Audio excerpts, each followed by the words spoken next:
Awkward. We are Oh, live. there we go. Welcome to the Cthulhu and Cairo review. We are reviewing episode 3. We're very, very happy to have Lauren, aka Catherine, with us in the group. Very good. Excellent. Oh, Thank you thank for you. showing up. Thank you for having Quiet, me. clap on her. Excellent. So we figured it would work for her to be on this episode, since this episode really should be entitled "How Bad Can Catherine Mess Up Things in Her Mortuary?" Oh my God! The epic I listened. fail. The epic I listened. fail. I listened to Oh. this again, and I'm like, this is just a comedy of fail. It's all like comedy Yeah. of errors. It's a comedy of Mhm. fails. Like you roll two 88s in a row trying to find stuff in the mortuary of and this is like 1930s. Was it 30s or 31. 20? 31. 31. So it's like 1931 London mortuary, which is not great. you know, and yeah, you're just bumping into bodies and formaldehyde, and it's a bad scene. It's a totally bad It's scene. the way that I think about Catherine and the way that I hope that our listeners picture that scene. I want her to have like Lucille Ball physicality in the comedy, where it's like, oh no, like, oh no, I've fallen into a body. Ah, my hand, like that kind of thing. I was seriously worried about your character, though. There was tension in that There scene, was a too. serious tension in that scene. Yeah, you slipped into the fire was going somewhere. It's like, oh my God, is she going to get caught in fire? The fire alarm went off, and then you're flooded with like the sprinkler system. I'm like, this is a hot mess right here, Hot Mess Express. Is it killing the system already? Exactly. It was way Yeah. too early in the game for there to be that kind of nerves about that situation. It's like, oh, I failed a roll. It's fine. I can tell you inside of Scoop that now, anytime any one of us fails, it's like deep trauma panic response. It's like, oh God, what now? But like back then, it's like, there's a fire. It's no biggie. Oh, there's No a biggie. nest. It's fine. No, yeah. Now you're just expecting rocks to just fall out Oh of the my God, sky yeah. and just land right on your face. Exactly. Rocks, eldritch creatures, Anything. Yeah. know, Any of that stuff. Yeah. characters are dropping everywhere. It's like, what is happening? I mean, we can go ahead and just establish that Raz is a pastor GM. I mean, we can just go ahead and do that right now. He's a mean keeper. He likes to watch he loves to watch him squirm. So, I've been, very blessed to grow up with like a really great keeper, a really great storyteller in my house, and I love the way that he writes stories. I'm perpetually engaged, and something that I love about these games is the horror is much more impactful because there's always comedy. And we're laughing hysterically, like tears in our eyes, crying, like messaging each other in the group chat, like off air. And then, the next minute, multiple points in the show, I have wrapped myself in a blanket for comfort. So all you see is my face on the air. And I love it. Yeah. 10 out of 10. Yeah, I agree. Yeah, that's 90% of how I run my games. It's like I have a good splash of comedy in there to keep everybody, oh, this isn't that bad, and then boom, the hammer hits, and everybody's like, oh, that was heavy. Yeah, it's great. It totally lulls you into like a false sense of security, where you're like everything's just grand, and all of a sudden, I am driving interstate 75 miles an hour as I'm listening to this episode. And a couple of times I thought maybe I should pull over because I was laughing so hard. No way. Yes. Yeah, that means so much to me. Because, oh my God, it was the first time I laughed when I listened to it again this past weekend, too. Not as hard, but. Yeah, this podcast should come in the morning, should not operate heavy machinery. Yeah. We'll add that in. Like we'll make an edit with someone speaking super quickly, like a drug side effect warning. Warning, please vote at college. It's not responsible for accidents. Into traffic. I'm heading it towards Dayton, Ohio, and I am almost crying. I'm laughing so hard. Nice. There's so many good moments in this. Really good. And I feel like it really was in many ways. Everybody did a great job again, but I really do think it was like Catherine's episode in many ways. Thank you. Well, the first that led off for me was like the whole talking to the nurses thing, and she's like, "I'm not a warm fuzzy person." We're like, "Oh, really?" But he's like, "Do you have charm, persuade?" No, I have intimidate. Where's a brick? That kind of a thing. But I was like, yeah, that's her right there. And then just watching you go through that whole like Charnel House of Horror / comedy in the mortuary is just, I was like, oh, this is comedy gold right here. Horrific comedy gold. But yeah, super great. Like you shouldn't be laughing, but you No. are. Yeah. You're like, oh, she's in a bad way. She's in a really bad way. I love the cabbie that picked her up. That was just like, I just need the fare. So he's like, how are you doing? It's like, please just sit on a towel. Don't stay. Go. Formaldehyde stinks. Yeah. Like an Uber driver at 3 a.m. is like, we just gotta get through this together, bud. We just gotta get through together. I'm gonna try not to get sick in your back seat, and you're gonna get me home. That's all it's gonna be. We've all been there. But for yourself. Well, Matt's been there. I've been there. Totally been there. I don't doubt it. I've never been in an Uber though, so No. We're just gonna get home. You're just gonna get me home 3 a.m. It's fine. Gotta get you in an Uber. Nice. It's the takeaway. So let's have a round of questions. Sure. For Lauren while she's here. I'm going to lead off, and then we'll go clockwise, Amanda and Melinda. But my first question was, and I think I asked it last episode, but can't remember. So, do you have theater training? Because your voice projects super well in the podcast. Thank you very much for that question. I've had theater training. I started when I was. I'll actually start by saying I've always been really dramatic. My parents watching this live are probably laughing their butts off downstairs. Dad, right? Yes, Dad. Yes, she is. Dad.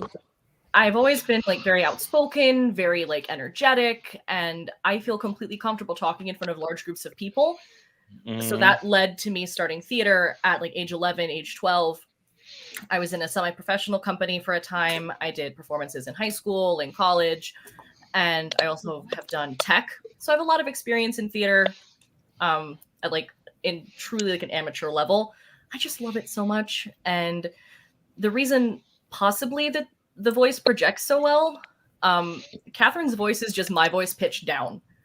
Like to go into Katherine, all I really got to do is talk here and, what are you doing? That seriousness. That kind of, that brusqueness. Yeah. Part of it is body language comes in. I'm in my my setup in my chair, moving around like some sort of squid.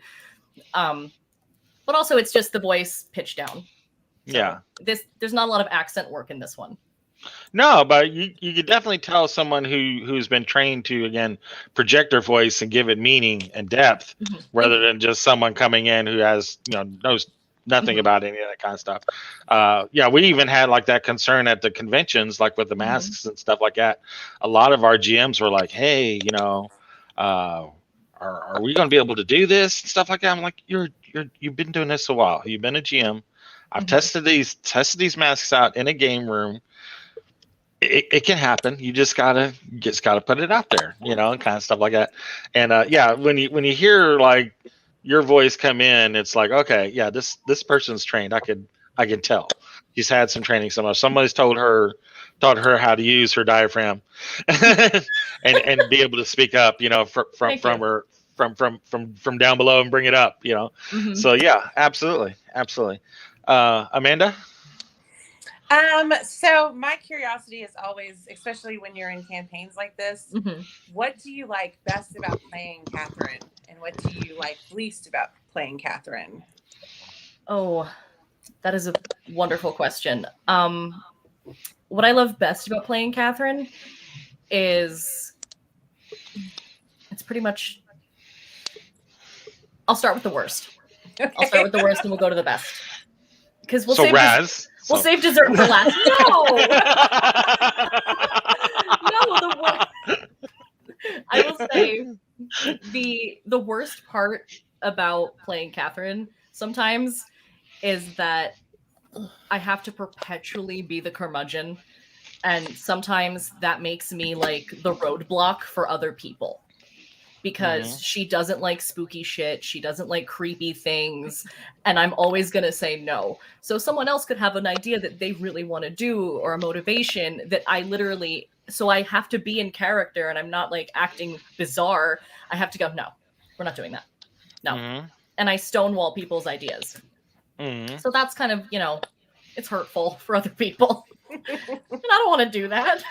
Yeah. The best part is I present extroverted. I'm actually a very socially awkward person. So the Catherine, like, take the meanness out of it, because I don't see Catherine as like a mean person. She's brusque, but mainly she's awkward as anything and just doesn't know how to connect with people. So getting to like show that side of myself and just really push it to the forefront and say, no, it's okay to be this way. People are still gonna like enjoy it. And hearing the positive response that the character's gotten, it's fun. That's awesome. So I appreciate the positive response. Excellent.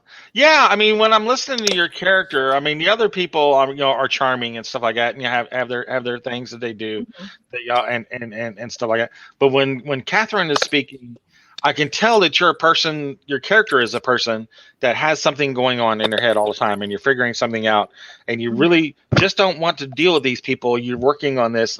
Okay, so I have to ask you this to get another piece to work on in here, but I really don't want to make this a whole thing.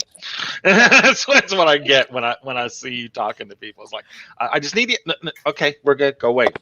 I definitely never got a like she's a mean person vibe. No. Obviously, she helps people. She's a nurse, so she jumped in to help the man that was shot at the library. So like I definitely don't think she's a mean person, but she's definitely like, I'm done with this conversation. Exactly. When I was first doing character work, and like thinking about it and journaling, I have individual notebooks for each of the characters that I play. I was very method when I was in theater, if you couldn't tell. I really wanted her personality to be, okay, I'm perpetually in triage mode. Here's the situation. I fix the situation, move on. And that includes conversations and relationships with people. It's like, okay, what's your coffee order? I'd like a black coffee. Good, move on. You? That kind of thing. Yeah, it's awesome. Exactly. Yeah, that's what the feeling I get. It's like you're working on the situation. Awesome. And you're dealing with that person to get another piece to fix that situation. Not you really could care less what they're wearing, or what time of day is, or what they want to drink. Yeah, exactly. It's just small talk. Move on. It's okay. We'll do this. I don't need it. Yeah, we're doing the thing. Melinda? Well, I love. I've come to truly love the character of Catherine. Although if I knew her in real life, I'd probably want to strangle her on a very regular basis. Probably. But my question isn't specifically about this campaign. I want to know, what's it like having your dad as the GM? Does it ever get really awkward, or not? Is he willing to push the buttons he knows because he knows which buttons to push, or? It hasn't been awkward at all. He knows me very well. So he knows like where my limits are in terms of, okay, horror, what not to put in front of Lauren, what totally to just avoid completely, which is good. Yeah. In Call of Cthulhu, there's never been any issues with like, oh, that's your dad. That's weird. In Vampire, where it's more of like an adult game, there's the potential for other stuff. Like a lot of flirting. It's so I wrote a character that didn't engage with that as much. And if I'm it's The long and short of it is no. Okay. I like playing, and I'm a character. I'm not me. He's not him. That's good. Yeah, there's clear line in the sand. It's like escapism. So I really enjoy not being me for like 2 hours. Yeah. Yeah. Well, I mean, it seems obvious that you guys can establish easily that you're playing the character. This is your character. This isn't you. Yeah. There's So, no favoritism. I want people to know that. Yeah. Yeah. Like my sister Kayla, who plays Aveline and other characters in Sundry and our other games, there is no favoritism. No. I don't get extra points. It's like, oh, I'll take your car to the wash. I'll do the dishes. No, don't matter. Don't matter. Still falling in formaldehyde. and We're speaking still from critical failing. It still makes it on the air. Yeah. And speaking from experience, you got to be really careful when you're playing with Lauren, because she will have you poisoned to make you compliant in a heartbeat in a game such as Conan that I played. Over that, Matt? I'm totally not over that. Wow. I don't feel so good, Mr. Stark. That's exactly what I said. Yeah. So they weren't really sure about my thief character. So like you and the Russian sorcerer kind of a guy concocted a poison for me to drink, and they were like, so you can help me, so you help us finish this thing and we'll give you the antidote. Mm-hmm. And I'm like, that was the whole game. It's like, I have to finish this thing so they can give me the antidote. Because this plan. I was like, in my defense, I'm gonna throw Raz under the bus because I want there to be nothing but sparkly feelings between Matt and I. He told me to poison you to get you involved in the storyline. That's the rat kind of bastard that he is. I know he is. I know it.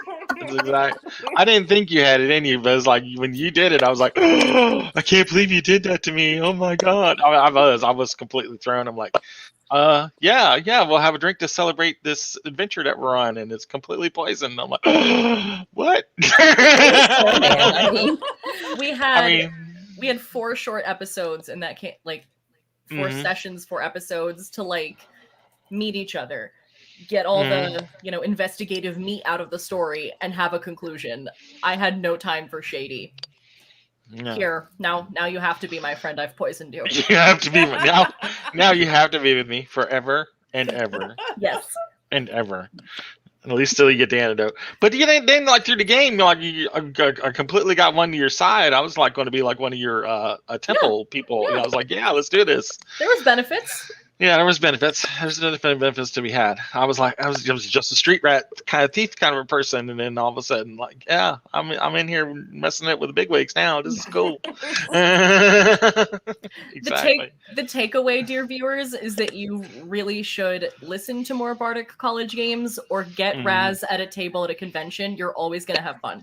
Diabolical. Well, I mean, the turn that he did on you guys in this one was classic.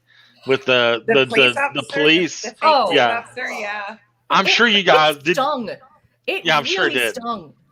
Because I could hear it in your all's voices. You're like, oh, no, that was them. Did they? Oh, that bastard got my butt. Trust him because he said there would be more. I was like, oh, it was good. It was classic. I mean, I totally didn't see it coming neither. I was like, oh, that just happened. Yeah.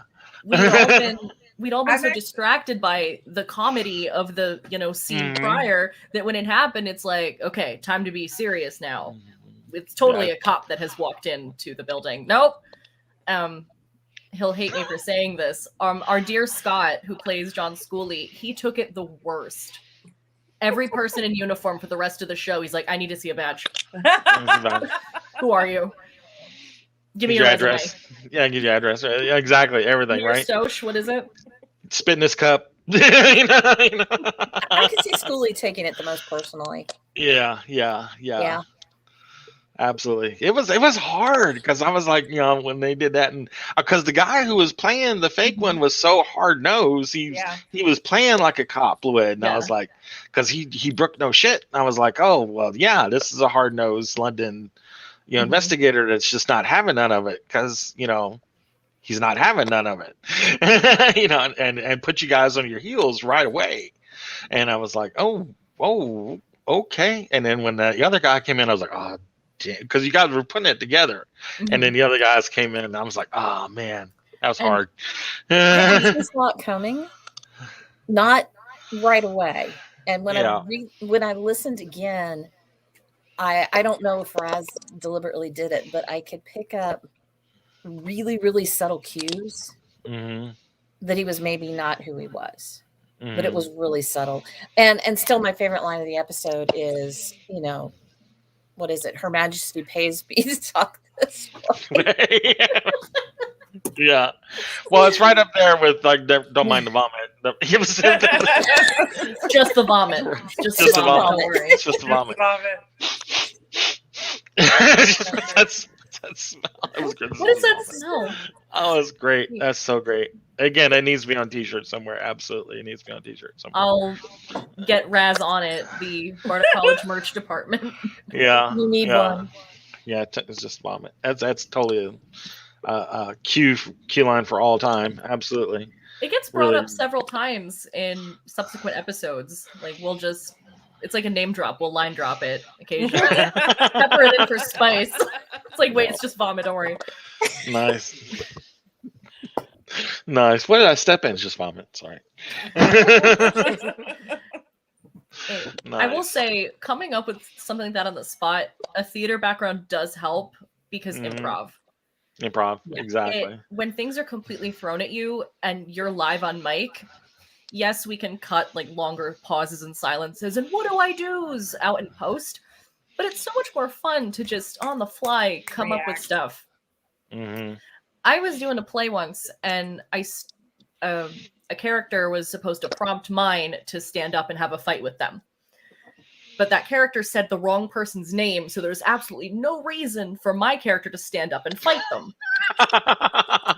So, in a really weird, acid trippy way, I stood up and shouted my own name. Like, this is my house, and you talk to me! And then I started a fight. And in that moment, my wig also fell off. It was the comedy of errors. Nice. You just keep going with it, You push your wig back on, you brush the formaldehyde off of you, and you catch a cab. Exactly. Like you're in a mortuary. Yeah, like kind of like that. Oh, yeah. I mean, you catch a cab, and then you walk into a clothing boutique. I'm sure they're like, no, ma'am. No. I need a suit. I'll change out here. I just need a suit. You'd be out in the back of the alleyway where they're hosing you down in the alleyway. Oh my god! Throw you some soap. Exactly. Oh man. Return policy. Yeah.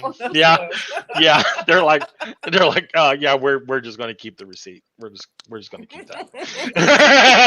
No refunds, man. You're not even going to get store credit. Like, just burn them. No, don't burn them. That'd be very bad. Don't burn them. Go right now. Like polyester. Nice. Any other questions for Lauren as we wrap up this episode here? I have a question, if you don't mind. I'm not sure. Other than yours, of course, because she's brilliant. Who's your favorite character right now? Other than yourself. Ooh. You can't say your dad. Interesting. Oh, he is a omniscient entity. Yeah. Who likes to do bad things to me. I love the character of Sid Poulter. Sid develops into such a father figure for the group. He is always there with the best words of comfort. And because he's so big, it's both physical and emotional. He's the first person to jump in and carry the fallen comrade. His mustache is just on point, and every time this isn't a spoiler, but every time there's a need for a fake relationship or we need to create a ruse or something, it's I want to be with Sid. Sid's gonna get me through this. I want Sid. So, we're all picking teams in basketball. Exactly. It's I want his team.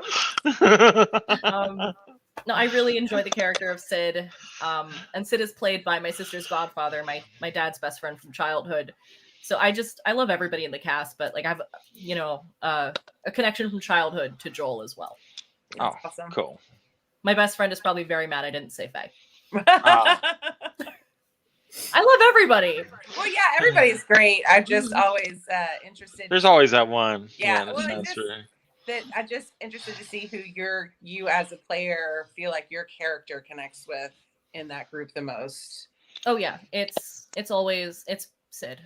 Sid and Catherine develop into you kind of start to see it happening in the first few episodes, but they become like the mom and dad of the group. If mom is doesn't bake cookies, she just gives out like info pamphlets. Band-aids. Be home by 10. Take this castor oil. And I like that. I don't have a lot of opportunities to be like a caretaker in my life, and so when I role play, I like to be the person that's like keeping the group together and like mom friend. So I like that a lot. That's great. She's the cleric. She's the cleric. Cleric or paladin. She's like, everybody just stay together. We'll be all right. We'll get through this. And I actually picked Catherine's background to be a nurse because I'm like, okay, I was thinking about it rationally. We're probably going to need someone with medical skills. I've never played a healer ever. Oh, wow. So let me do it. Let's do something completely different, because normally I play like wackos, like completely just outlandish, like woo, like crazy people. My last character for Call of Cthulhu, her name was Dr. Elizabeth Barnes. She's a parapsychologist who was from Salem, Massachusetts, but spoke with a fake British accent because why not? Like Madonna? Yeah. Oh. It was much worse than Madonna's, I will say. Awesome. So I was like, do I want to bring that one back, or do I want to like, try something different? And the curmudgeon nurse was born. There you go. I felt we needed somebody to patch us up, because in a prior campaign we didn't have a doctor and everything went to shit. Yeah. I mean, healing sucks already in Call of Cthulhu, and if you can have somebody in the group that can do it, that's going to help you much better. Much easier in a way. Absolutely. Oh my god, it's medicine rolls are like the one thing where nobody freaks out. It's like, I got it. My skill's like an 85. Like, let me. Nice. I'm so bad at everything else. We've seen. Wow. The world has seen. So 288s. I'm not sure how other like RPers do it, but this is how I've always built characters. Little insight into my brain.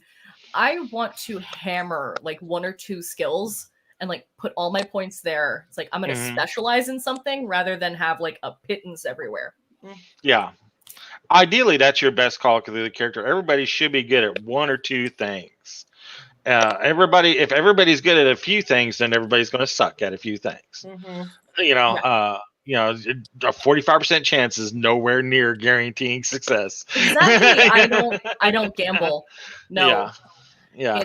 If my goal is to save your life, I want there to be like a catastrophic, like, a bomb goes off behind my head or something. I get distracted. Henry Cavill walks by. What?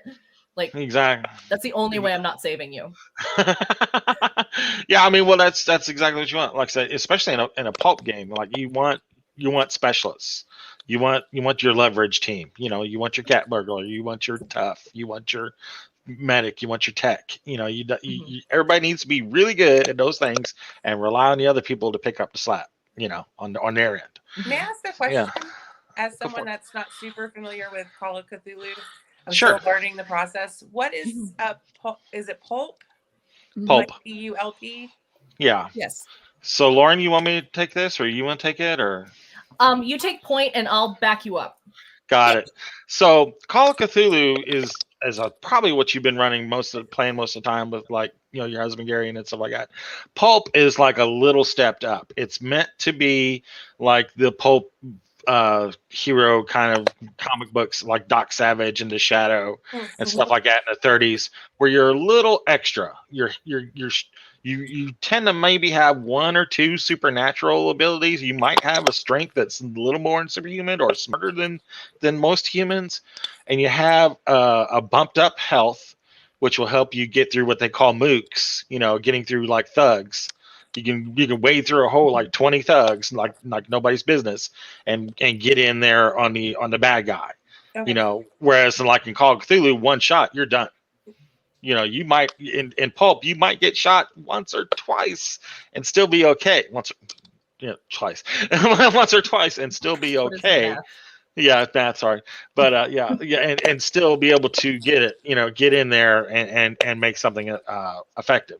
Okay. Yeah, so it's much more survivable, more heroic version of Call of Cthulhu, where you're mostly very mortal and stuff like that. Call of Cthulhu, it's this is to give the players a little more survivability. It's honestly the only way I've been able to run Masks in Nyarlathotep. I've run Masks in Nyarlathotep like 6 times was the only one I've been able to successfully run it, and that's by making them all pulp characters because they're a little more stepped up and can actually get through the whole campaign without a bunch of massive rerolls of characters and like an entirely different group than what you started with. Yeah, they call it two-fisted action. Exactly. Of the movies and radio shows and stories that inspired the Indiana Jones series. Yeah, Indiana Jones. Indiana Jones. Yeah, Doc Savage, The Shadow. All those people that weren't like, Superman, running around spying through the sky and stuff like that, knocking out meteors, but a little more human than human, I guess you want to say, just a little bit more. Yeah. Yeah. It's like Daredevil versus some average schmo. Yeah, exactly. Awesome. Thank you. Sorry. Yeah, no. Absolutely. It's valuable information if you're not familiar with pulp. Playing the game, I grew up in a house like watching like all the Indiana Jones movies. My dad's a huge collector of Shadow memorabilia, so I knew about it like loosely, by proxy, exposure, whatever. But as I, watch more and more content, as I've delved into this pulp world that's been, laid out for us every Thursday, I've started to notice that like The Mummy with Brendan Fraser, very pulp. Oh yeah, got like a hell of a pulp feel, and I like that kind of content. Like it's fun. Yeah. Like you imagine like, your character in these other situations. It's like, how would I respond? Poorly. Yeah. Yeah. Call of Cthulhu, you might have 11, 12 hit points. Most guns do a D10 to 2D6. Oh my God. One shot. You're either dead or wish you were. No, ma'am. Yeah. No, ma'am. Catherine has 28 hit points. Yeah. See, it's much better. That's much huge. better. Yeah. I'm huge. Yeah. I invite people to hit me. I dare you. I double dog dare you. Lauren, would you like to take damage? Yes, I would. Yes, I would. You can heal it anyway. You can exactly. just fix yourself I'll right up. patch myself up or something later. Get about a fisticuffs going. Exactly. Nice. Melinda, you have any other questions or anything? Or Amanda? Hit me. I'm an open book. I'm having so much fun. I do have a question. I meant to ask your dad and I didn't get the chance when he was on. Is this an original story? I feel like it is. Oh, 100%. That's what I figured. It 100%, original from the mind of the great man himself. There are notebooks upon notebooks of notes, and it is evolving constantly because we will, as you'll see in, later episodes, decide, okay, we've been choosing, question A on the quiz. And then all of a sudden D becomes answer of choice, and he has to completely veer off script because we decide to throw in lovely little surprise nuggets for him. Nice. Or he'll make one line and an offhand comment from an NPC, and now it sparks a whole new chapter because someone won't let something go. Yeah. And now it's like, oh, road trip to a place that I hadn't planned. Yeah. He seems like he thinks on the fly really, really well, though. From my understanding of his process, there will be a sheet on the desk of like the skeleton of the evening of like what's essentially like loose blocking out of where it's going to go. And then we fill in all the meat and the potatoes and all that other fun stuff. Yeah. Yeah. He seems really, really good about adapting the story to where you're going. Oh, you have to be. We're five crazy people. Yeah, and in a long campaign like that, yeah, you have to be. You definitely are. You got to be willing to veer left with them, and follow that red herring and let them go. Nope, that wasn't it. But good try. Good try. Have How a good many- time. We can explore that. yeah, that's fine. It's really cool to be in a campaign. It's really cool to be in a campaign where you basically have complete freedom to, Yeah. it's like, I want to go get a sandwich. It's like, Catherine, we weren't planning on, I'm getting a sandwich, okay? And I'm allowed to go get a sandwich. Mhm. Is Catherine potentially going to miss out on a big moment that she'll have to get caught up on later, or there'll be a penalty for it later? Yeah.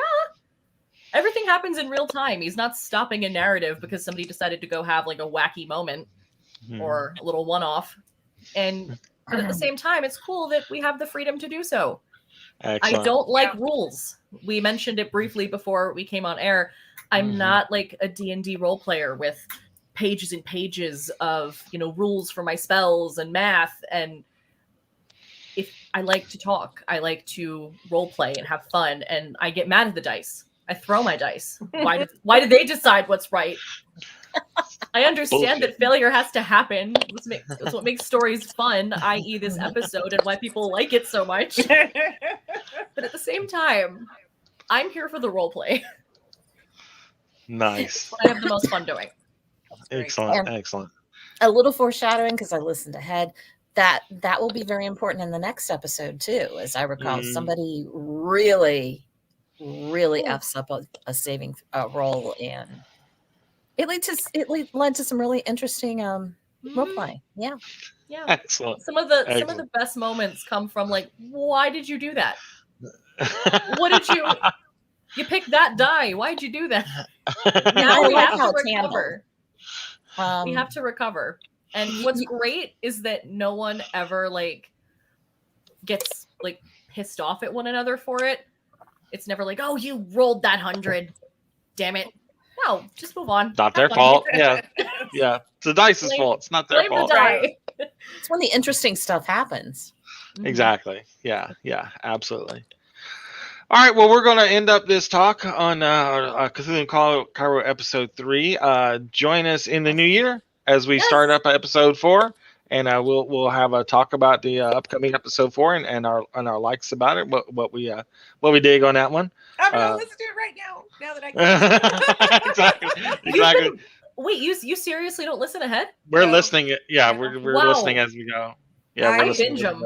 I can't and that's one of the hardest parts for this thing that we're doing for me, because I binge podcasts. Like I will just listen and listen, and I have to the outro comes up and I'm like, I gotta find it and shut it off, because if the next episode starts, I'm gonna be sucked in and I'm not gonna be able to stop it. So I'm like actually not listening ahead. I think I'm 3 episodes ahead at this point, but I was driving. Yeah. Helping a friend out on the other side of the state. So I just let them go because they were really great listening while I was driving. Even as a player, I listen. I love them. Yeah. Oh, yeah. Absolutely. Absolutely. I'm going to go ahead and end this podcast, but thank you guys for joining us. Thank you so much for having me. It's so much fun. Great pleasure having you with us and talking about the calamities of Catherine. I'm going to open a cafe or something. Nice.